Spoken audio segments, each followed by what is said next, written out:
तो सभी दोस्तों को दीपावली की हार्दिक शुभकामनाएं। पूरी एमपी एग्जाम वाला परिवार और MP GK by Vikas sir की ओर से ढेर सारी शुभकामनाएं। धन धान्य से खूब भरा परा पूरा रहे आपका परिवार, संसार, दुनिया खूब तरक्की करे और इस दीपावली आपको माँ लक्ष्मी ऐसा आशीर्वाद दे। यही महत्वाकांक्षाएं ही कहेंगे हम। इनके साथ हम आज का सेशन स्टार्ट करते हैं और इसी बार आप सेलेक्ट हों, इसी उम्मीदों के साथ हम आपके लिए यहाँ पर एक रणनीति लेकर के आए हैं जिसमें एक बड़ा मुद्दा है सभी के लिए कि भाई यूनिट 6 हम कैसे कवर करें, फुल स्ट्रेटजी कैसे economy of India and Madhya प्रदेश को कवर करें, जिनसे लगातार प्रश्न अब नए पैटर्न के अनुसार पूछे जा रहे हैं और बच्चा उनको इग्नोर कर जाता है। कुछ बच्चों को डाटा नहीं मिलता क्या पढ़े और कुछ बच्चों को ये टफ लगता है। तो इन दोनों चीजों का सॉल्यूशन मैं बताने आया हूं क्योंकि अभी सही समय है। इस बार इसको इग्नोर करके हम नहीं जाएंगे। जहां पे हम लेक कर जाते हैं, दो चार क्वेश्चन हमारे कम या जो नंबर कम पड़ जाते हैं तो वो भी आपके ना पड़े, इसके लिए हमने हर सेक्शन पे बच्चा ध्यान देता है पर इसको इग्नोर करता है। तो इस बार हमने इसी को उठाया है। मैं आपको बिल्कुल जेन्युइन जो चीजें हैं वो बताऊंगा, उनको आप फॉलो करेंगे तो निश्चित तौर पे आपको लाभ होगा। ठीक है। MPPSC 2026 prelims unit 6 full strategy economy of India and Madhya Pradesh, इसमें हम 3 विशेष मुद्दों पर बात करने वाले हैं। टॉपिक टू कवर, कौन से टॉपिक और कैसे कवर होंगे, टाइम मैनेजमेंट कैसे आपको करना है इन समय में, और बुक कौन सी आपको इसके लिए पढ़ने की आवश्यकता है। तो मैं वो पूरा सेक्शन आपका कवर करने वाला हूं। तो चलिए सभी लोग एक बार लाइक और शेयर करते हैं अपने दोस्तों के पास कि आपके लिए यूनिट 6 का जो आज मैं रोड मैप बताने वाला हूं कैसे हम कवर करेंगे। तो चलिए 10 यूनिट है पूरी की पूरी, उसमें से हमारी 6वीं यूनिट आपके यूनिट 6 जो इंडियन इकोनॉमी एंड मध्य प्रदेश की इकोनॉमी से रिलेटेड है। पहले हमने इसमें रखा हुआ था बेटा क्या, सबसे पहले टॉपिक टू कवर। पहले तो हम टॉपिक देख लेते हैं जैसा हमने पहला इसका सेक्शन रखा है। तो 10 यूनिट्स में से बेटा यहाँ पे आपको जो 10 यूनिट्स हैं उसमें से आपका एमपी जीके लगभग 4 से 5 यूनिट विभिन्न सेक्शंस के अंतर्गत कवर होता है, जिसमें आपने देखा होगा एमपी जीके के विभिन्न पार्ट हमेशा मैं बताता हूं, जैसे कि एमपी का ज्योग्राफी, एमपी का हिस्ट्री, एमपी की ट्राइब्स, एमपी का art culture and tourism and MP की इकोनॉमी, एमपी की पॉलिटी। ये बड़े सेक्शन आपके पूरे ओवरऑल मिला के उसको आप बोल सकते हो। यहाँ पे हम यूनिट 6 को देखें तो इसमें दोनों चीजें हैं, भारत की भी और मध्य प्रदेश की, दोनों की अर्थव्यवस्था को हमें समझना है। पहली बात तो यहाँ हमें अपडेटेड पढ़ना है, पुराना आप नहीं पढ़ेंगे क्योंकि हाँ पुराना जो जरूरत होती है वो प्रेजेंट के इकोनॉमिक सर्वे में जो मेंशन हो, पुराने किसी ईयर का डाटा जो नए इकोनॉमिक सर्वे में मेंशन हो, भले वो किसी और ईयर का हो, तो वो यहाँ पे पुराने सालों के दौरान पूछा जाता है। इसमें ध्यान रखने वाली बात ये है हमारी कि वो जो पुराने ईयर्स, कई बार बच्चे कंफ्यूज हो जाते हैं कि इतना पुराना, तो बेटा वो पुराना नहीं होता है। इकोनॉमी क्या होती है, करंट ईयर से ज्यादा इंपॉर्टेंट उसके जो पिछले वर्ष होते हैं जिस दौरान उसका कैसे ग्रो हुआ वो देखा जाता है। सिर्फ वो ईयर्स जो आपके पुराने पूछे जाते हैं, ये ईयर्स किस में मेंशन होते हैं, पुराने ईयर्स जो कई बार 2004-5 में क्या था स्थिति, 2019-20 में, हर ईयर का मतलब होता है, वो भी मैं आपको पकड़ाऊंगा कैसे। तो चलो पहले वो ईयर्स बता देता हूं मैं कि यहां पर किस प्रकार से आपको पढ़ना है। तो इसमें जो डाटा एग्जाम में पूछा जाता है, डाटा एग्जाम में जो पूछा जाता है, जो मेरी एनालिसिस कहती है, वो एग्जाम में जो पूछा जाता है ये कहां से पेपर बनता है, प्री का, जो एमपीपीएससी प्री करती है। देखिए भारत का जो इकोनॉमी है उसके टॉपिक भी अपन देखेंगे ही। देखिए पहले ये डाटा जो कौन सा पूछा जाता है, तो देखिए जो नए इकोनॉमिक सर्वे में होता है वही डाटा आपका काम का है। जो आपका इकोनॉमिक सर्वे 2024-25 का जारी किया गया था, यही एकदम आपको पढ़ना होता है। पेपर यहीं से बनता है, इसका यूनिट 6 पेपर यहीं से बनता है। ठीक है, पहली बात तो भले से इकोनॉमिक सर्वे नया वाला है लेकिन इसमें मेंशन है, इसमें मेंशन है जो ईयर्स, जो पुराने ईयर्स, पुराने वर्ष, वो साल का प्रश्न बन सकता है। जैसे फॉर एग्जाम्पल, जैसे वर्तमान समय में जो हमारी गवर्नमेंट है, बीजेपी गवर्नमेंट मध्य प्रदेश में चल रही है, बीजेपी की सरकार है हमारे मध्य प्रदेश में अभी, तो यहां पर लगातार पिछले 2003 के बाद चेंज हुआ था, बीच में कुछ समय के लिए कमलनाथ जी आए, लगातार बीजेपी ही चलती रही। तो ये क्या गिनाती है सरकार, इसमें जो क्वेश्चन आते हैं मैं वो पकड़ाना चाह रहा हूं, उपलब्धियां।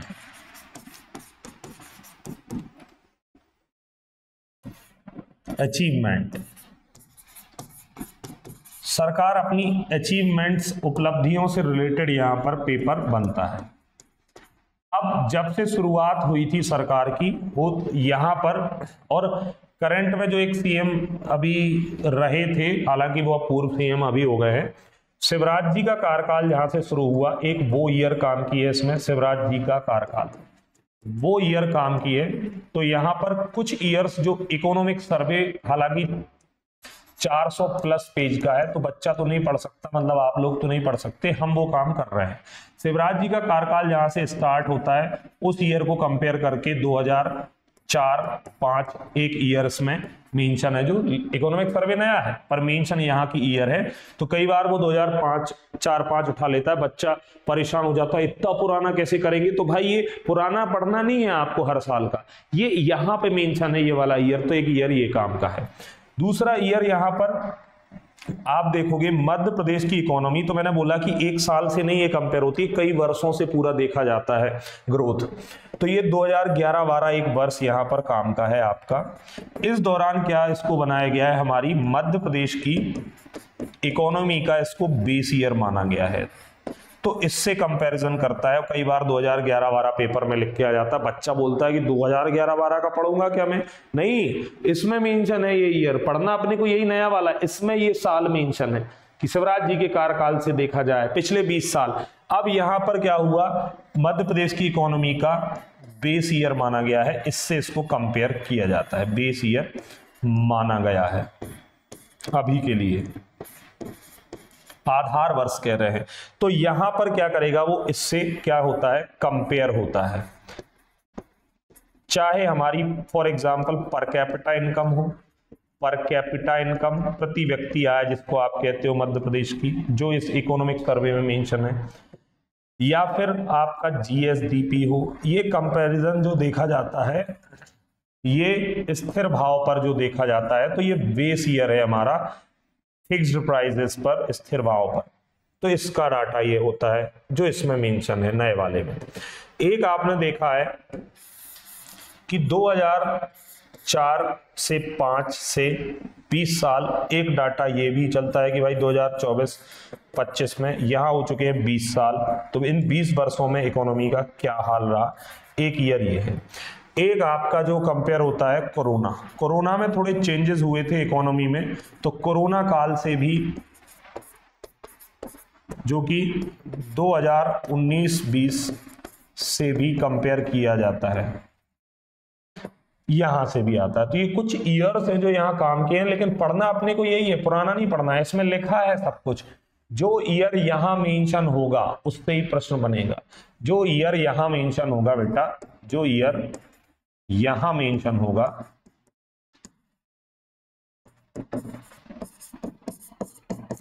उससे ही क्वेश्चन बनता है। और बच्चा कंफ्यूज हो जाता है कि अरे यार इतना पुराना पूछेंगे, जी नहीं, पुराना इकोनॉमिक सर्वे कितने सालों का कोई पढ़ लेगा, ये भाई नए को ही पढ़ना होता है और यही देख के पेपर बनता है आपका, ये आप बिल्कुल मान के रखिए दिमाग में, ठीक है। तो सरकार की उपलब्धियां किसी विशेष ईयर को, जैसे शिवराज जी का कार्यकाल जब से शुरू हुआ, स्थिर भाव से कंपेयर करता है वो, जैसे पर कैपिटा इनकम हुआ, जीएसडीपी को हुआ, तो ये ईयर्स का, हर ईयर का मतलब है इस इकोनॉमिक सर्वे में जहां से क्वेश्चन आ रहा है, ठीक है। पहली बात यहां पे आपको इस तरीके से इसको ध्यान में रखना है, कोई भी ईयर जो पूछा जाता है इसमें वो यहां मेंशन है, इसलिए पूछा गया है वो, और उनका मतलब है कि क्यों मतलब है ये बताया मैंने। अब हम थोड़ा सा यहाँ पे देख लेते हैं पहले सिलेबस, फिर मैं बताता हूँ कैसे कवर करना है इस यूनिट 6 को। यहाँ भारत की अर्थव्यवस्था में मध्य प्रदेश की वर्तमान स्थिति, जो हमें यहाँ इसमें देखना होता है वो क्या देखना है भैया, तो यहाँ पे हमें जो देखना है वो देखना होता है क्या बेटा, इसमें हमें देखना है एमपी के अंतर्गत, एमपी में जो मैं बताता हूं मैं कि इसके अंतर्गत क्या क्या कवर करना होता है आपको एमपी में। पहला सेक्शन तो इसमें जीएसडीपी हमें देखनी है, जिसको राज्य सकल घरेलू उत्पाद कहा जाता है, ग्रॉस स्टेट डोमेस्टिक प्रोडक्ट। जैसे भारत देश का जीडीपी होता है और स्टेट राज्य का एस स्टेट का लगा दिया जाता है, इसमें राज्य का सकल घरेलू उत्पाद इसमें देखना होता है। इसमें हमें मध्य प्रदेश का फिस्कल डेफिसिट राजकोषीय घाटा जिसको कहते हैं वो देखना होता है, राजकोषीय घाटा। इसमें हमें रेवेन्यू डेफिसिट देखना होता है, रेवेन्यू डेफिसिट, राजस्व घाटा। जहां से क्वेश्चन आ रहा है मैं वो सेक्शन आपको बता रहा हूं। पर कैपिटा इनकम एमपी का क्वेश्चन आ रहा है, आप देखना। प्रति व्यक्ति आय जिसको आप कहते हैं, स्थिर भाव और प्रचलित भाव। स्थिर भाव जो होते हैं मैंने बताया, स्थिर भाव जो बेस ईयर है हमारा, स्थिर भाव मतलब कांस्टेंट प्राइस, इसको इंग्लिश में कहते हैं कांस्टेंट प्राइस। स्थिर भाव जो होते हैं बेस ईयर से कंपेयर होते हैं। बेस ईयर क्या है मध्य प्रदेश का, अभी बताया मैंने 2011-12 मध्य प्रदेश का आधार वर्ष इकोनॉमी जहां से कंपेयर होती है। कांस्टेंट प्राइस, कांस्टेंट लिखा है ये। प्रचलित भाव इसको वर्तमान भाव भी कहा जाता है, ये होते हैं current price. Current price change हो सकते हैं, वर्तमान के भाव बदल सकते हैं, लेकिन बेस ईयर में फिक्स हो चुके हैं। ये भाव होते हैं चेंजेबल, जो चेंज हो सकते हैं, चेंजेबल। ये हैं कांस्टेंट, फिक्स है, नॉट नो चेंज होता है, नो चेंज, कोई चेंज नहीं होगा, ये फिक्स हो चुके हैं, स्थिर इसीलिए कहा जा रहा है। ये बेस ईयर से देखा जाता है। प्रचलित भाव होते हैं वर्तमान वाले, जो चेंज हो सकते हैं, जिसमें जैसे 2024-25 के दौरान। तो इसको अपने को इन सब में देखना होता है। जीएसडीपी जो होती है बेटा हमारी, जीएसडीपी राज्य सकल घरेलू उत्पाद जिसको कहते हैं, जो एक राज्य के घर के अंदर वस्तुएं एवं सेवाएं, गुड्स एंड सर्विसेज का उत्पादन मौद्रिक मूल्य में किया गया है, मॉनेटरी वैल्यू रुपए के फॉर्म में। राज्य सकल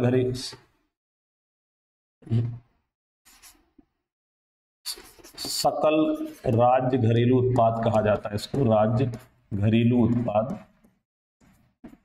जो इस राज्य की बाउंड्री में हमने गुड्स एंड सर्विसेज को मॉनेटरी वैल्यू या मौद्रिक रुपए के फॉर्म में कैलकुलेट किया है। इसके साथ ही हमें जीएसडीपी में देखना होता है इकोनॉमी के सेक्टर। तो इकोनॉमी के सेक्टर आप देखोगे, इकोनॉमी के सेक्टर कौन कौन से हैं मध्य प्रदेश में, तो 3 आपको मध्य प्रदेश और भारत में 3 पाए जाते हैं, जिसको हम एक को कहते हैं प्राइमरी, जिसको हम कहते हैं प्राथमिक। यहां से जहां से क्वेश्चन आता है मैं वो बता रहा हूं आपको, एक सेकेंडरी, द्वितीयक, एक होता है बेटा टर्सरी, तृतीयक। यहां आपको पता है कि प्राथमिक में रॉ मटेरियल वाली चीजें आती हैं, जैसे कृषि, खनन या खनिज, मिनरल्स, एग्रीकल्चर मिनरल्स, और फॉरेस्ट वन और वनोत्पाद। सेकेंडरी सेक्टर में आती हैं इंडस्ट्रीज, चाहे वो मैन्युफैक्चरिंग हो, पर्यटन, टूरिज्म हो, कोई भी इंडस्ट्री इसमें हो सकती है, खाद्य प्रसंस्करण, फूड प्रोसेसिंग हो, वो सेकेंडरी में आते हैं। जबकि तृतीयक में सर्विसेज आती हैं, सेवाएं। इनका योगदान से क्वेश्चन आता है, इनका योगदान, कंट्रीब्यूशन क्या है हमारी जीएसडीपी में, इससे क्वेश्चन आता है। तो ये प्रमुख रूप से हमें इसमें स्थिति मध्य प्रदेश की देखनी होती है कि जो जीएसडीपी है, सकल राज घरेलू उत्पाद में क्या स्थिति है, इकोनॉमी में कौन सा सेक्टर कितना ग्रो कर रहा है, किसका सबसे ज्यादा मेजर रोल है, योगदान है, कंट्रीब्यूशन है, राजस्व घाटा, प्रति व्यक्ति आय, ये प्रमुख मुद्दे आते हैं आपके इसके अंतर्गत मेन एमपी की इकोनॉमी में जो आपसे पूछे जाते हैं। हाँ, यहाँ पे अगर हम देखें तो प्राप्तियां इंपॉर्टेंट हो सकती हैं आपको, प्राप्तियां रिसेप्ट जो प्राप्त होती हैं, जैसे रेवेन्यू रिसेप्ट, फिस्कल रिसेप्ट, इनसे क्वेश्चन हो सकता है। यहां पर कोई ऋण ले रखा है सरकार ने, ऋण कितना है, डेप्ट कितना चल रहा है सरकार पर, डेप्ट से क्वेश्चन हो सकता है। ठीक है, रिसेप्ट से हो सकता है, डेप्ट से हो सकता है, और इसके अलावा व्यय, कितना सरकार व्यय कर रही है, पूंजीगत व्यय, राजस्व व्यय, एक्सपेंडिचर से क्वेश्चन हो सकता है, एटसेट्रा। तो यहां पर पहला जो लाइन लिखा हुआ है उसमें जो आपको कवर करना है, मैं बहुत डीप तरीके से प्रॉपर कवर कर रहा हूं, इसको आप लोग फोकस करना, ध्यान देना, आपका पेपर बहुत अच्छा जाएगा। मैं आप मान के चलिए ये वो सेक्शन एनालिसिस कर चुका हूं जहां से आपका क्वेश्चन इस वाले टॉपिक में, क्योंकि बच्चे उनको बोल दो कि भाई सिलेबस ये है तो उनको उस लाइन का मतलब भी पता हो कि उसमें क्या अपने को मेनली फोकस करना है। इसमें एक चीज और अपने को ध्यान रखनी है, जो विभिन्न सेक्टर्स की रैंक हैं, रैंक भी पूछी जाती है, रैंक एमपी की विभिन्न क्षेत्रों में भारत के अंतर्गत। फॉर एग्जांपल जैसे सर एग्रीकल्चर में जितनी भी चीजें होती हैं, वीट हुआ, ये सब इंपॉर्टेंट पल्सेस, यहाँ से रैंक से क्वेश्चन आता है। इसके अलावा आपका मिनरल्स की रैंक पूछी जाती है, मिनरल्स की, एनर्जी रिसोर्सेज की रैंक पूछी जाती है बेटा कि क्या हमारी रैंक है एनर्जी रिसोर्सेज में। फॉरेस्ट प्रोड्यूस, फॉरेस्ट से रिलेटेड भी रैंक हमारी पूछी जाती है, तो यहाँ रैंक भी इंपॉर्टेंट आपकी हो जाती है। ठीक है, चलिए, तो इसका मतलब आपको समझ में आ गया होगा। इंग्लिश में भी देख लेते हैं इसमें क्या लिखा है। तो यूनिट 6 में पहला ही topic, current situation of Madhya Pradesh in Indian economy में। ठीक है, तो इसमें हमें ये देखना है। हाँ, अगला देख रहे हैं मध्य प्रदेश की जनसंख्या व मानवीय संसाधनों का विकास। मानवीय संसाधन जैसे शिक्षा, शिक्षा के लिए क्या नई चीजें हो रही हैं मध्य प्रदेश में।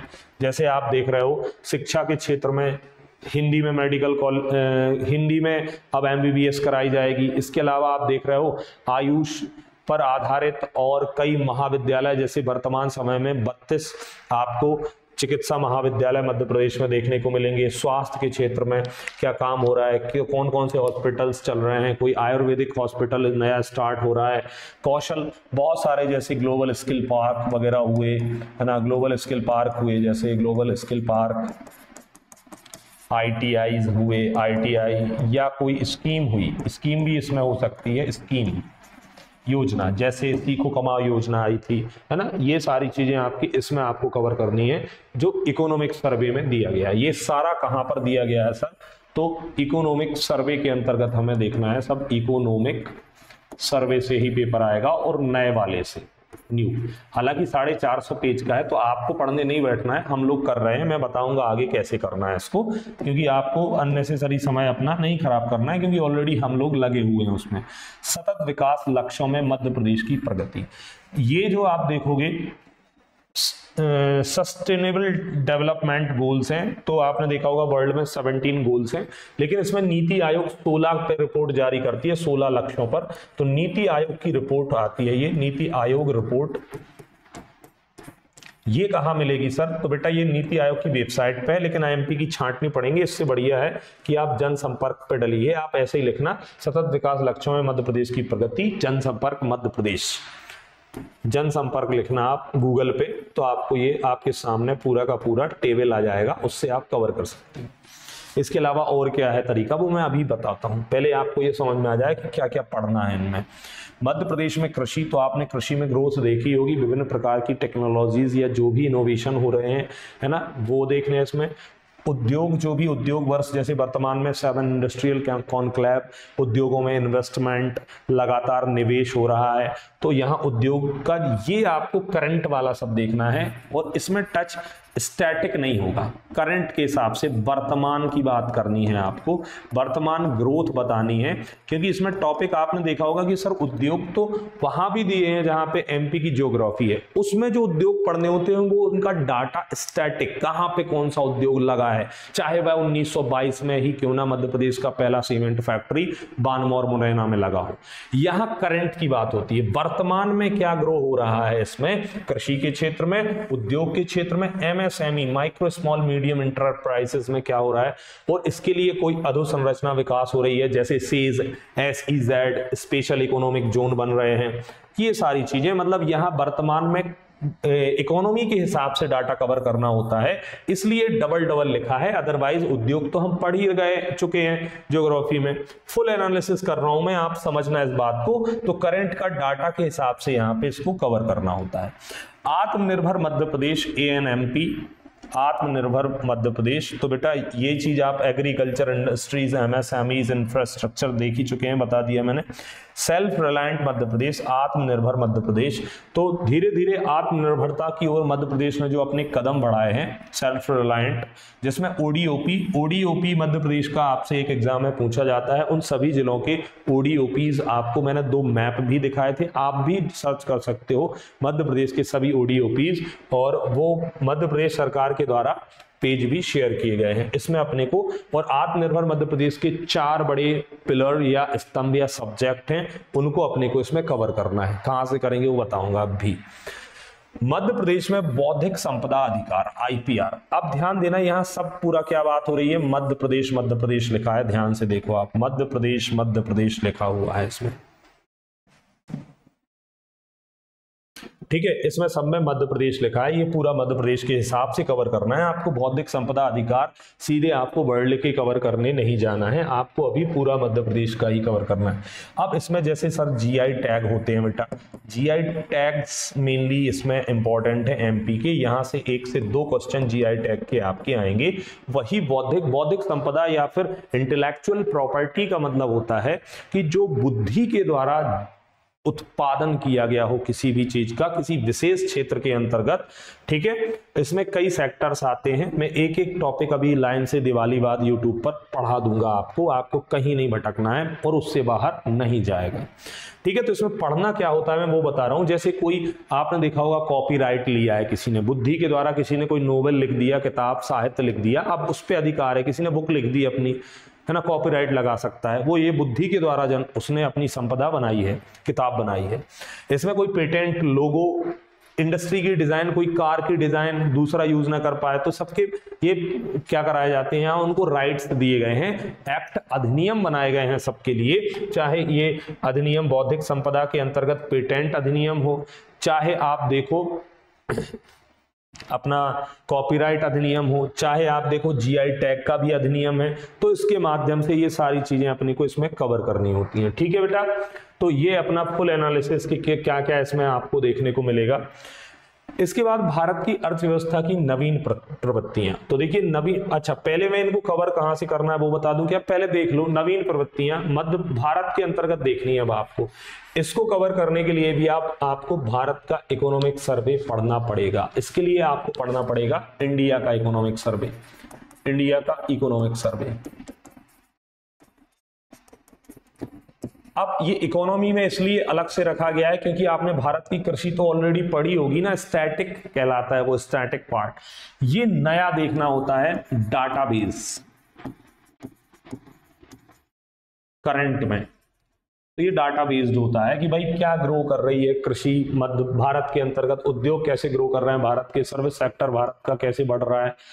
इसके अलावा वित्तीय संस्थाएं, तो जितनी भी वित्तीय संस्थाएं या फिर फाइनेंशियल इंस्टीट्यूशंस लिखे हुए हैं बेटा, इन फाइनेंशियल इंस्टीट्यूशंस में रिजर्व बैंक के रेट बहुत सारे होते हैं कि प्रेजेंट में रेपो रेट क्या है ना, प्रेजेंट में रेट वगैरह पूछे जा सकते हैं। RBI जो लगाता है, वाणिज्यिक बैंक जितने कॉमर्शियल बैंक है मध्य प्रदेश भारत के अंतर्गत, वो सेबी जो कि स्टॉक मार्केट में बात करता है तो सेबी से संबंधित आपकी स्थापना कब हुई, कौन वर्तमान में इसके अध्यक्ष हैं, करंट में खासकर इसको देखना है कि करंट में कौन से अध्यक्ष हैं इसके, कौन इसका सीईओ है, जो भी है। गैर बैंकिंग वित्तीय संस्थाएं एनबीएफसी होते हैं, जो नॉन बैंकिंग फाइनेंशियल इंस्टीट्यूशन, इनको एनबीएफसी कहा जाता है, ठीक है। तो एनबीएफसी कंपनियों उसको पढ़ना है इसमें।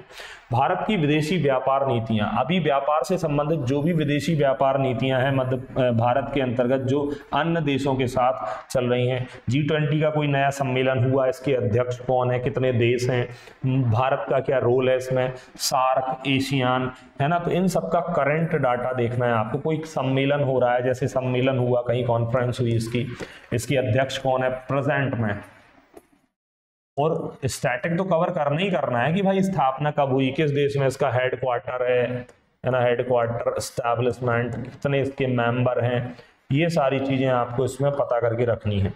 Recent trends in Indian economy में, करंट के अंतर्गत जो भी ट्रेंड्स हैं इसमें कृषि के, जैसे मैंने बताया कि डाटाबेस है, इसमें रैंक भी दुनिया में पूछी जा सकती है कि भारत का चावल उत्पादन में क्या स्थान है, इंडस्ट्रीज में क्या स्थान है, सर्विस सेक्टर, इसके लिए आपको इंडियन इकोनॉमी सर्वे इंडिया का वाला देखना पड़ेगा, ठीक है।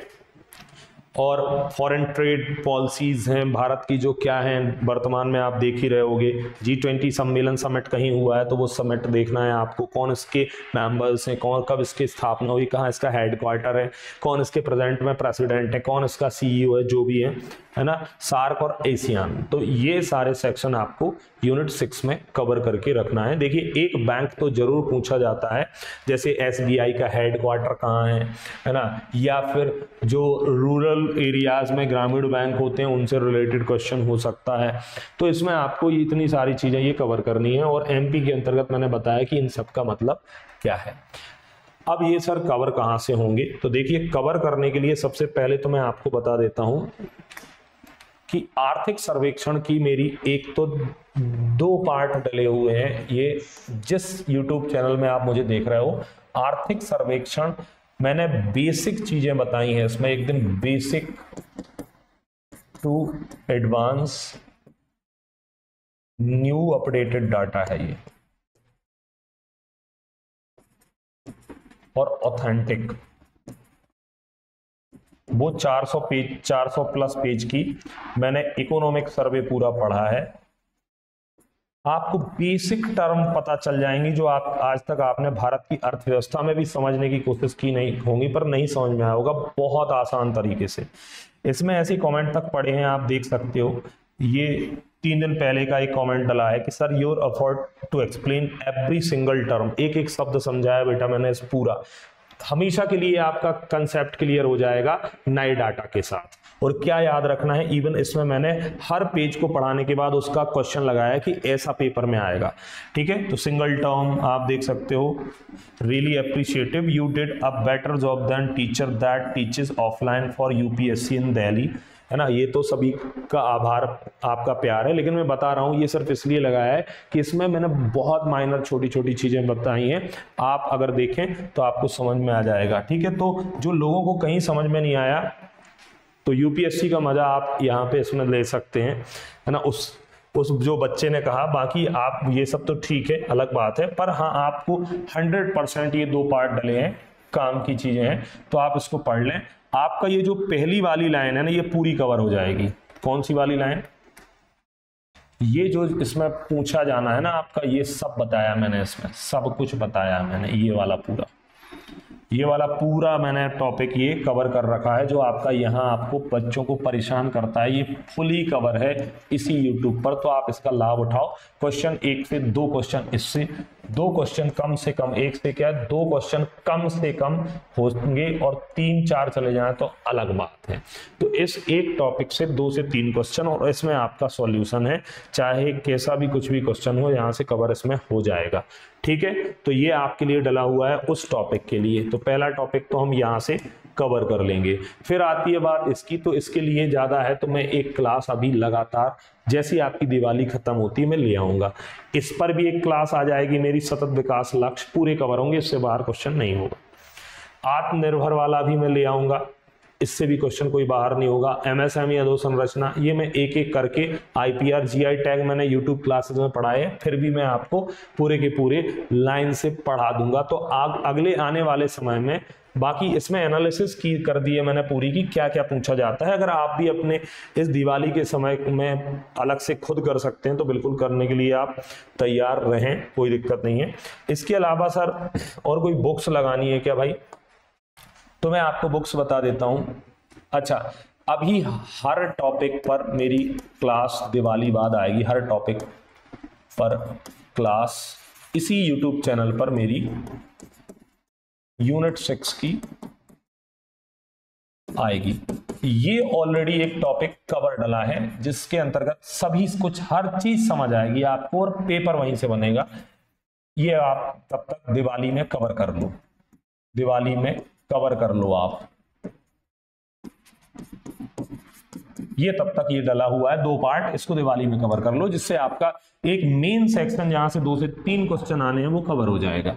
दूसरी बात बेटा आप देखेंगे, दूसरी बात आगे क्लासेस आ जाएगी, सारे टॉपिक्स में हर टॉपिक को कवर कर दूंगा, डोंट वरी। तो आपको इसकी टेंशन खत्म हो जाएगी, उतना अच्छे से कर लेना, बस पर निश्चिंत हो जाना, ठीक है। दूसरी बात, अगर हम बुक्स की बात करें आपकी, तो बुक्स आप देखोगे, देखिए वैसे तो बुक्स ना ये अपडेटेड नहीं होती, कई लोग ना पुराना डाटा भी उसमें, बुक है अब एक बार छप गई, ये हर 6-8 महीने में आता जाता है, तो उनकी भी गलती नहीं है।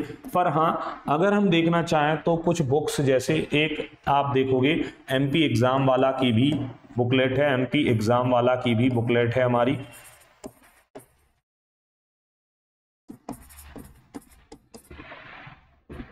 तो आप इसको ले सकते हैं। दूसरा, आप कुछ निर्माण की किताब बुक्स जो भी बढ़िया आती हैं, ये थोड़ा डाटा ये भी बढ़िया अरेंज कर देते हैं, तो निर्माण की भी बुक आप ले सकते हो इस यूनिट 6 की, क्योंकि आज हम यूनिट 6 पे बात करने वाले हैं, ठीक है। इसके अलावा भी 1-2 बुकें हैं, जैसे कि आप अरिहंत देखते हो, अरिहंत ना, अरिहंत आती है, इसने भी काफी अरेंज किया है अरिहंत ने। इसके अलावा एक ओमकार, ये इंग्लिश हिंदी मीडियम दोनों में आती है, ओमकार पब्लिकेशन की है, ये भी आती है ना। और इसके अलावा एमपी एग्जाम वाला की भी हम लोगों ने अरेंज करके बढ़िया तरीके से बनाई हुई है, तो आप इस बुकलेट पे जा सकते हो। निर्माण की भी अच्छी आती हैं, अरिहंत की चल रही है, और एक ओमकार पब्लिकेशन हिंदी इंग्लिश माध्यम दोनों में मीडियम में आपको मिल जाएगी, ठीक है। तो ये क्योंकि यूनिट 6 में इंडिया और एमपी दोनों का है, एमपी का तो मैं कवर करा दूंगा, बात इंडिया की वजह से मैं बोल रहा हूं आपको, है ना। तो इंडिया की वजह से, क्योंकि इसमें इंडिया की भी इकोनॉमी है साथ में, इंडिया प्लस एमपी दोनों की ही है, तो एमपी सबसे ज्यादा एमपी से ही क्वेश्चन आते हैं इसमें, एमपी की इकोनॉमी। ये भारत वाली से 1 से 2 क्वेश्चन, जबकि एमपी वाले के एक ही टॉपिक से 2-3 हैं, बाकी के 5-6 टॉपिकों से लगातार इस यूनिट से कम 6-7-8 क्वेश्चन तक एमपी से आने हैं, 2 से 3 क्वेश्चन इंडिया के आने हैं। इसमें जो लगभग 8-10 क्वेश्चन बनेंगे बेटा, वो सबसे ज्यादा एमपी से 6 से 8 क्वेश्चन एमपी के रहेंगे, इंडिया के रहेंगे इसमें ज्यादा से ज्यादा आपके 2 से 3 क्वेश्चन आपको इंडिया के मिलेंगे। तो मेन मतलब हमें एमपी का कवर करना है, उसके लिए मैं खड़ा हूं। ये अपना दिवाली में आप कवर कर लेना, बाकी जितने टॉपिक हैं ये जैसे मैंने आपको बताया, ये मैं आगे चल के पूरे एक लाइन से फटाफट कवर कर दूंगा जस्ट दिवाली के बाद, जिसमें आपको ये वाला सेक्शन भी शिक्षा स्वास्थ्य कौशल अपडेटेड एकदम नए के साथ, नए डाटा के साथ, इकोनॉमिक सर्वे के साथ, सतत विकास एसडीजी वाला सेक्शन में कवर कर दूंगा, कृषि उद्योग एमएसएमई मैं कवर कर दूंगा, एक जिला एक उत्पाद के साथ आपका जो मध्य प्रदेश आत्मनिर्भर एएनएमपी सेल्फ रिलायंट मध्य प्रदेश से मैं कवर करा दूंगा, आईपीआर मैं कवर करा दूंगा, बाइलिंगुअल बोथ लैंग्वेज, किसी भी आपने निरंतर देखा होगा बाइलिंगुअल ही क्लासेस ली जाती है मेरे द्वारा हिंदी इंग्लिश माध्यम के सभी विद्यार्थियों के लिए। इससे आने हैं मेन 6वीं यूनिट में 6 से 8 क्वेश्चन एमपी से आने हैं, 2 से 3 क्वेश्चन इंडियन इकोनॉमी के रहेंगे उसमें बेटा। और इंडियन इकोनॉमी में मैंने बताया, और इसके लिए मैंने कुछ बुक्स भी आपको बताई, बाकी आप अगर चाहो, है ना, तो एमपी एग्जाम वाला की भी बुक आती है, उसको ले सकते हो, जिसमें हम लोगों ने प्रॉपर अरेंज किया है। ठीक है, अब आपको लास्ट में समय का जो सदुपयोग करना है बेटा, वो समय का सदुपयोग देखें हम, तो आपको क्या करना है, इस यूनिट का प्रिंट आउट निकाल के, और या आपने कॉपी में लिख लिया है क्या, मैं एक साइड हो जाता हूं, एक काम करिए आप इसका स्क्रीनशॉट लेके अपने कॉपी में लिख लेना कि क्या क्या किस प्रकार से आता है इसमें। तो आप हर पेज का स्क्रीनशॉट ले लो पहले, तो सबसे पहले इसका स्क्रीनशॉट ले लो आप जल्दी से, इसका स्क्रीनशॉट ले लो। ये मैंने बताया कि कैसे एग्जाम में पुराने ईयर्स पूछते हैं तो बच्चे कंफ्यूज हो जाते हैं। पुराने ईयर्स उसी नए इकोनॉमिक सर्वे में मेंशन है जो उन हर ईयर का मतलब है ना, इसलिए वहां से पूछे जाते हैं। ये आप देखोगे कि इस प्रकार से आपको ये कवर करना है, तो इसका स्क्रीनशॉट ले लो आप। और ये मैं आपको कवर जो करा चुका हूं, जो 2 मैंने आपको पार्ट बताए, ये उसमें काफी सारी चीजें, और ऊपर वाला तो पूरा सेक्शन जिससे 2 से 3 क्वेश्चन आते हैं उसी में समाहित है। ठीक है, इसके अलावा इसका भी ले लो आप कि इसमें पढ़ना क्या क्या है, और इनके जो एमपी वाले टॉपिक हैं दिवाली के बाद में आपको कवर करा दूंगा बाइलिंगुअल तरीके से, जिसमें सबसे ज्यादा क्वेश्चन इस यूनिट 6 में 6 से 8 आते हैं, इंडिया वाले से 2 से 3 आते हैं। ये इंडिया वाला है जहां से 2 से 3 आते हैं। बस ध्यान रखना यूनिट 6 में अलग से इसीलिए इनको इंक्लूड किया गया क्योंकि इसमें क्या है बेटा, इसमें मेन डाटा पढ़ना होता है इकोनॉमिक सर्वे का। ठीक है, तो आप क्या करेंगे, तो इनको लिख लेना, एक पेज में लिख लेना, जो मैंने आपको बताया उसको आपको पेज में लिख लेना है। ठीक है, लिख लेना। अभी आपके पास 7 दिन की लीव होंगी कम से कम, ये 7 दिन है जो दिवाली के, इसमें आपको क्या करना है, समय का यूज करना है, समय का उपयोग। आप एक दिन दिवाली मनाइए, और आप अगर अपने स्तर पे कर सकते हैं जनसंपर्क पे, जैसे एसडीजी इंडिया नीति आयोग की रिपोर्ट डली हुई है, जनसंपर्क पे डालिए आप मध्य प्रदेश की एसडीजी इंडेक्स, आपके सामने टेबल बनके और सारा डाटा उसका आ जाएगा। ठीक है, तो इस दिवाली का समय का उपयोग करना है आपको, और इस दौरान यूनिट 6 टारगेट करना है आपको। ठीक है, एक एक टॉपिक, जैसे मैंने बताया है कि हर टॉपिक में क्या क्या है उसके अंदर, तो एक एक टॉपिक आपको डेली क्या करना है, डेली छोटे छोटे टारगेट में डिवाइड कर लेना है अपने दिन को, टारगेट। और सबसे बढ़िया काम, सुबह से उठते ही, जब भी ये हमारा एक रूल जीवन में, कोई टाइम टेबल कोई नहीं बना पाता ना फॉलो कर पाता, तो एक रूल जीवन में सुबह उठते ही 20 मिनट के अंदर टेबल पर पढ़ने बैठ जाना है आपको। टारगेट पूरा करना है, डेली टारगेट देना है खुद को, और ये आप पढ़ने बैठ जाना 20 मिनट के अंदर। इसमें आप यूनिट 6 कवर कर लें पूरी की पूरी। 10 क्वेश्चन आने हैं जिसमें सबसे ज्यादा आपके एमपी से आने हैं, ये तय है। ठीक है, अब पूरी आप 450 पेज की नहीं पढ़ सकते, तो मैंने बताया कि जो डला हुआ है वो आप कवर कर लेना, बाकी दिवाली के बाद में आपको मैं कवर करा दूंगा अच्छे से। ठीक है, तो टेबल पर बैठ जाना है अपने को। दूसरी बात, अपने को क्या करना है, साथ में रिवीजन करना है। अच्छा, नोट्स इसके, इस यूनिट 6 के नोट्स टू द पॉइंट बनाने हैं आपको, जैसे राजकोषीय घाटा इतना, जीएसडीपी का इतना %, टू द पॉइंट। पेजेस में सीधा लिखना है, पेजेस में लिखना है आपको, कलरफुल पेन का यूज करके, जिससे अलग दिखे आपके दिमाग में, कलरफुल पेन का यूज करके। ये सेल्फ नोट्स बनाने हैं आपको, जितने आपको मिल जाएं वो दोनों लेक्चर लिखोगे तो बहुत सारे, आधा पार्ट तो उसी 2 पार्ट में मेरे कवर हो जाएगा। ठीक है, कलरफुल पेन लेना है, टू द पॉइंट लिखना है, पेजेस में लिखना है, और इन पेजेस को दिन में चलते फिरते 2-3 बार बस पलट लेना है। आपको 2-4 बार दिन में ये पेज देखोगे जो आपने इसके संदर्भ में बनाए हैं, आपको याद हो जाएंगे, ये दावा है मेरा। बस उनको 2-3 बार देखना है, माइंड में रिकॉल करते जाना है, माइंड रिकॉल करते जाना है आपको, रिकॉल दिमाग में कि हमने राजकोषीय घाटा कितना पढ़ा था, बैठे हैं अपन, और इसको माइंड में रिकॉल करते जाएं। 2-3 बार पढ़ें, और वो पेज ज्यादा हो तो अपनी दीवार पर जहां आप पढ़ते हैं स्टडी टेबल पर, वहां चिपका लें। ठीक है, तो आपको वो डाटा याद हो जाएगा दिमाग में, इससे बचना नहीं है। यूनिट 6 से 8-10 जो क्वेश्चन आते हैं और इसमें हम तुक्का मारना शुरू कर देते हैं, तो ये काम अब नहीं करना है। अब अपने को अच्छे से करके जाना है, सही समय है अभी आपके पास। और मैंने जैसा बोला कि एमपी वाला जिससे सबसे ज्यादा क्वेश्चन होते हैं, मैं दिवाली बात बार बार बोल रहा हूँ, टेंशन नहीं लेना, हम करा देंगे, मैं कराऊंगा आपको। बस आपको ये काम जरूर करना है, माइंड रिकॉल करना है। बैठे एक कमरे में खुद को टेबल सेपरेट रखो, बंद कर लो, कोई आए जाए डिस्टर्ब करे नहीं सुनना, कहना अभी प्लीज जाइए, हमें पढ़ना है। आपको यहाँ पर ये काम जरूर करना है, उठते से ही आपको 20 मिनट के अंदर टेबल पे बैठ जाना है, 2-3 घंटे पढ़ लो, फिर उसके बाद उठना है। क्योंकि जब हम दिन की शुरुआत अच्छी करते हैं तो मोटिवेशन आता है, दिन भर मन लगेगा आपका पढ़ने में। और जब सुबह खराब होती है और हम टालते हैं ना कि 10 बजे पढ़ लेंगे, 12 बजे, 2 बज गए, 3 बज गए, ऐसे सब बेकार हो जाता है, तो नहीं करना है। आपने जो डेली सुबह आपको टारगेट देना है इस दिवाली के समय का उपयोग करते हुए, और आपको ये रूल फॉलो करना है, और इस प्रकार से आप बढ़ेंगे आगे, आपको कहीं कोई समस्या नहीं आने वाली। ठीक है, तो ये अर्थव्यवस्था जो धन की देवी लक्ष्मी और दिवाली है, तो इसी उपलक्ष्य में आपको ये पार्ट पूरा मैं समझाने आया था कि देवी जी धन की लक्ष्मी कृपा करें और भगवान इसी बार आप सभी को सिलेक्ट करें। ठीक है, तो बेटा ये आपको ध्यान रखना है। चलिए अब हम अगेन एंड करते हैं इस सेशन को।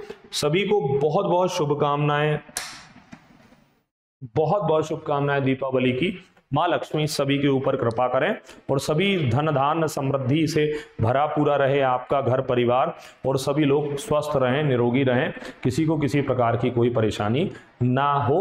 तो इस दिवाली आप सभी अपना समय का सदुपयोग करें। यूनिट 6 से डरना नहीं है, कवर करेंगे हम और अच्छे से कवर करेंगे। ठीक है, तो सभी लोगों का शुक्रिया। एक बार सेशन अच्छा लगा है तो लाइक कर देना, शेयर कर देना, और इसको प्लीज फॉलो करना। जो मैंने आपको स्ट्रेटजी बताई है, जैसे जैसे बताई है, उसको पूरा वैसे ही प्रॉपर फॉलो कर लेना आप। ठीक है, तो मिलते हैं हम एक नए जिस चीज में भी, जिस यूनिट की आपको स्ट्रेटजी और एनालिसिस की जरूरत हो, हमें कमेंट कर देना, मैं आपके लिए वीडियो वो बना दूंगा, 100% बना दूंगा। कैसे कवर करना है, तो जितना मैंने जो 2 पार्ट डाल रखे हैं वो पढ़ लेना। और भी मैंने एक बताया कि एसडीजी इंडेक्स पूरी जनसंपर्क में है, वहीं से सीधा क्वेश्चन आता है, डोंट वरी, उसको लिख लेना, पढ़ लेना। जो आप ओडीओपी क्लास में भी मैंने पढ़ाए हैं, उस एग्रीकल्चर वाले उसमें चले जाना, मेरा टॉपिक इसी यूट्यूब पे जो प्लेलिस्ट में डला है उसमें ओडीओपी है। ऐसे ऐसे करके आप कवर करके रखना। बाकी मैं फिर आता हूं दिवाली के बाद, तो एक टॉपिक अपन और खत्म कर लेंगे और कोई समस्या नहीं आएगी। मिलते हैं अपन अगले लेक्चर में। जिस चीज की भी जरूरत हो कमेंट बॉक्स में आप हमें कमेंट करके जरूर बताइएगा। Again very very happy Diwali to all of you. मिलते हैं फिर, अपना ध्यान रखें। जय हिंद, जय भारत।